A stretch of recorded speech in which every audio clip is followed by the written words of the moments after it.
been truly superb. I think the coverage and everything, everyone's involvement. Thankfully, the weather was quite good. Again, we saw the A400M from RF Rise Norton involved. Red arrows fly past. Some amazing footage and images.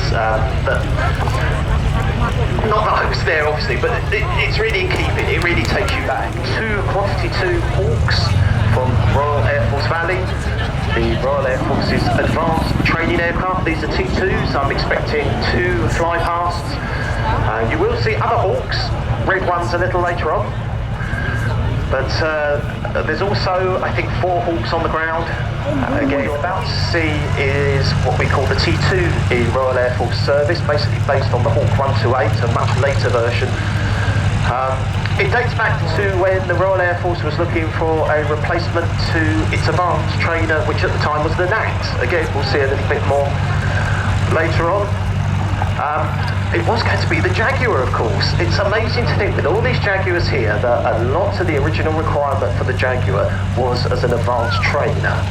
But it's one of those designs that sort of literally grew wings. Yes. And the aircraft that was produced was much more capable, perhaps a little bit trickier than you would ideally want in an advanced trainer. So the UK and France sort of split on that. France teamed up with Germany, with Dornier, to produce the Alpha Jet. Yes. And then the UK went its own way with the Hawk. Entered service in April 1976 to replace unit there. The Typhoon display team is represented and many others. But now we go back to World War II and a Battle of Britain veteran example of the fighter that was RAF Fighter Command's workhorse during the summer of 1940, and also an aeroplane that reflects the multinational nature of RAF Fighter Command's effort during those key events.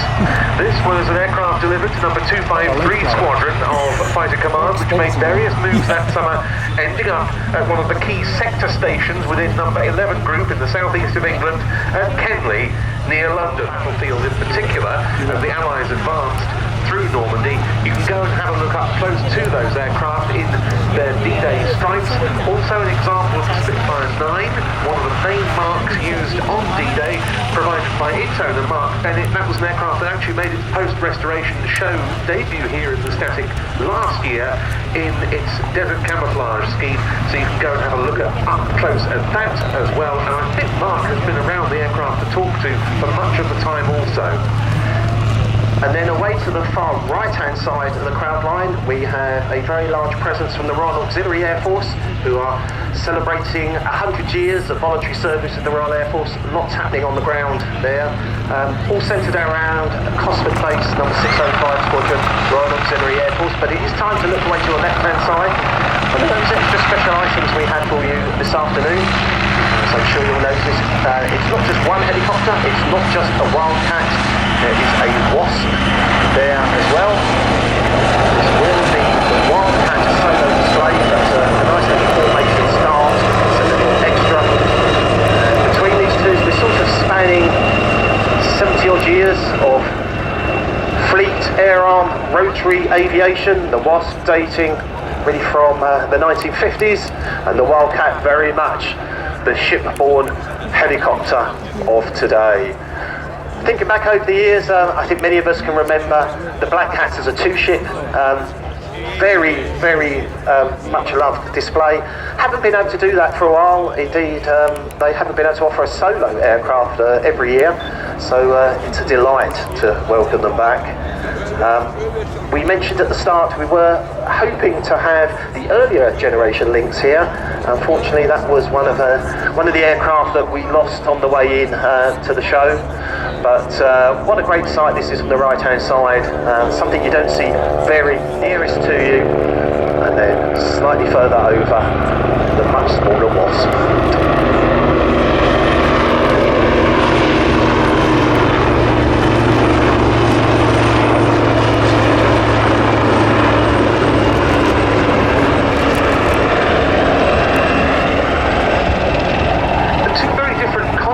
Of shipboard helicopter operation here, Andy. We'll talk, as you say, more about the Wasp later on when it gives its solo display after another unusual formation across the generations. But the Wasp was really the first truly practical small ship helicopter that the Fleet Air Arm of the Royal Navy possessed. Of course, a noted combat veteran from the Falklands War. Yes, indeed. Most noted for, of course, its attack on the submarine Santa Fe during Operation Paraquat, which was the taking back of South Georgia. The Santa Fe was trying to run the blockade. I believe it was first spotted by Wessex. We have a Wessex in the static part that made a depth charge attack, but that attack was then also joined by, I think, 2 Wasps. Who did damage the Santa Fe and caused it to actually be beached on the shore, and that submarine was out of the war. One of the really interesting things about how the Wasp was employed in its day was that it had no sonar of its own, and it was largely seen solely as just a weapons-carrying platform that would be sent and directed by its parent small ship, perhaps by other vessels, or maybe by a Westland Wessex HAS-3 anti-submarine helicopter to attack an enemy submarine. They could operate to up to 100 miles from their mother ship. Very different concept now with the Leonardo Wildcat, the new element of this old and new formation. And that's a lovely break. I think we could be seeing the start of a brand new display item for future use. Yes, indeed. Now, we should say, of course, that we have the current Fleet Air Arm of the Royal Navy represented here by the Wildcat. The Wasp comes to us from the civilian Navy Wings Heritage Flight. A lot of you will have heard of the Royal Navy Historic Flight in the past. That's now been disbanded. The Navy Wings Heritage Flight carries on those traditions, and we have plenty more from them to come on the programme later on. But for now, the Wasp coming into land to leave the stage clear for the Royal Navy. It is an attack helicopter, but it can also carry out a large range of roles, often involved in search and rescue as well, light communication duties. But now is the time, with the Wildcat running in, to commence its display. This is the solo Black Hat. As the aircraft reaches the crowd line, watch for the steep pull-up.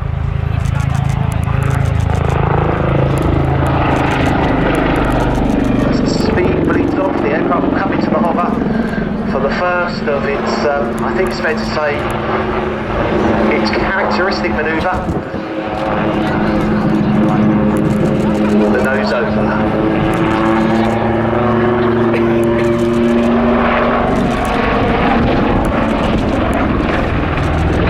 There are 2 versions of the Wildcat in service with the UK Armed Forces. This is the Naval Wildcat HMA.2, and there's also the Wildcat AH-1, which serves with the Army Air Corps. Now, unlike its predecessor, the Lynx, both versions have a wheeled undercarriage. You'll remember that most Army Lynx, not all, the Mark 9 later had a wheeled undercarriage, but most Army Lynx had a skid landing gear, and the Naval ones had a wheeled undercarriage for ships to operate. This was taken with the new Wildcat when it was developed to give it a wheeled landing gear. So important when you're pushing these aircraft around very small helicopter landing pads on the sterns of frigates and destroyers. Then you see a kind of spiral loop. Those of you that remember back to the Lynx with the Black Eagles will remember the amazing backflip. I really like that manoeuvre for the Black Cat. You will see it again a little bit later on towards the end of its display. It's a kind of loop with a twist in it as well. Very, very effective. As the aircraft comes back in front of you, you can clearly see the kind of growth on its nose right on the front of the aircraft. That's the MX Westcam electro-optical device. It carries a range of sensors, including a very, very high-powered camera, able to detect targets at very long range, both day and night, in any weather condition. And as with any platform, the Wildcat's capabilities have been developed significantly since it entered service and began to replace the Mark 8 Lynx with Royal Navy units, because These helicopters can be armed with marklet missiles, which they use for the destruction of small ships or swarms of boats.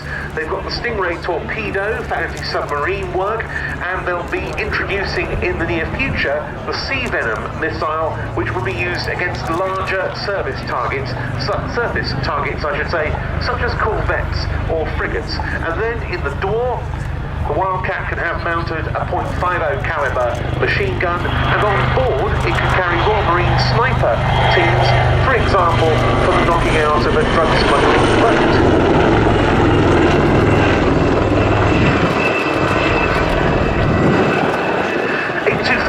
Naval Air Squadron is the unit that provides the Black Cat Wildcat display, and it's Lieutenant Scott Sunderland, an instructor pilot on that unit, who is at the controls.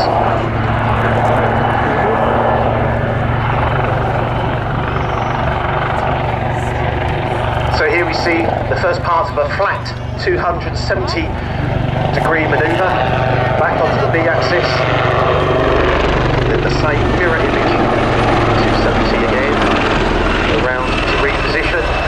And as you watch this display, just imagine this aircraft operating on a very, very small helicopter landing pad. We are talking sort of tennis court size, on the stern of a Royal Navy frigate or destroyer, in strong winds, in all sorts of weather conditions. There's nowhere to divert to. You can't just, conditions are a little bit out of limits. I'm heading off to land because you're on the middle of the ocean. These guys certainly take their job very seriously. A massive capability plus to any service vessel.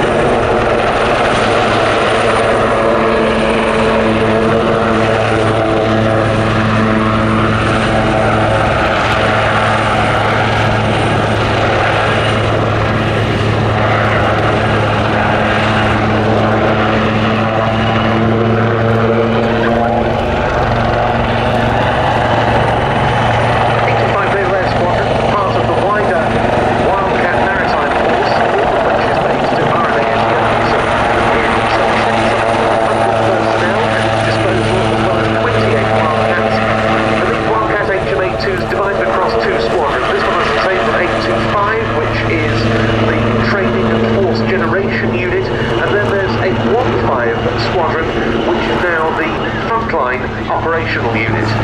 And as part of that development of capabilities that I was mentioning earlier, with the arrival on the force of the missiles I mentioned, it's allowed the Wildcat really to mature as a platform and regain some of those capabilities that were there when it was the Lynx Mark 8 in service. So if you missed that very impressive nose down manoeuvre right at the start of the display, it's now time to have your camera ready again as the Lynx comes into the hover and a big nose down dive away.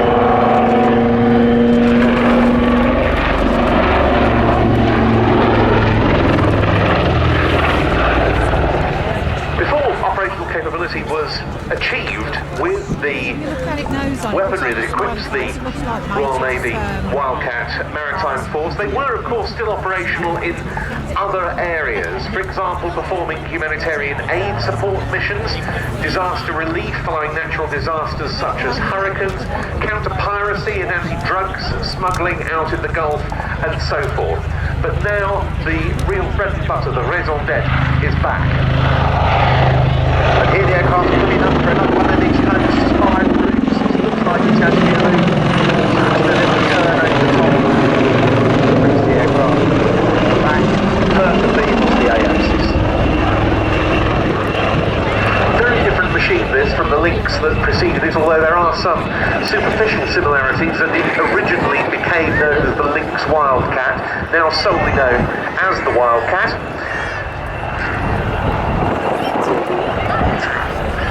And indeed, positioning now for the final pass with a nice big waggle, so now is the time to show your appreciation to the Fleet Air Arm and to the Wildcats.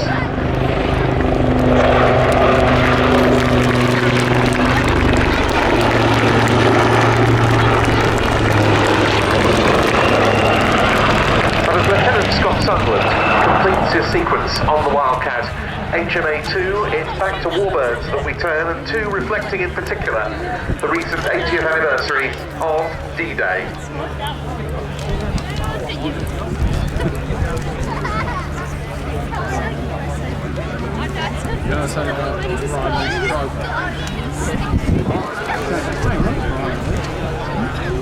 You're right there, Roy. You're very interested.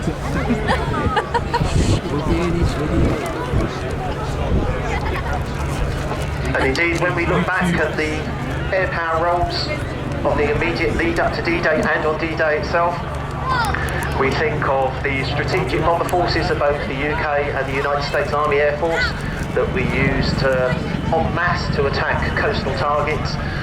We think about the close air support, mainly the Typhoon, but other aircraft as well.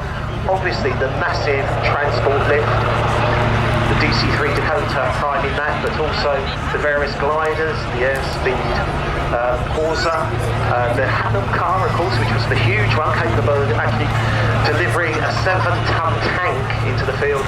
And from the US Airborne side, of course, the Waco, Hadrian as it was known in RAF service, but also a number of not quite obsolete bombers, but some of the less frontline bombers were often used as tugs as well at that stage, like we are using the public information tents, the white and yellow striped tents by the air traffic control tower as the rendezvous point. So if you do lose a child, for example, they will safely be looked after there until we can reunite you. Oh, quick thought there, Andy. I don't recall seeing the Chinook HC-5, the Mark V model of the Chinook, giving a public display before, the one with the big tanks. And you can see it very clearly during the display when it's end on, if you like. Yeah. If you're either nose on or tail. Quite fast. We have the Westland Wildcat HMA.2 heading out.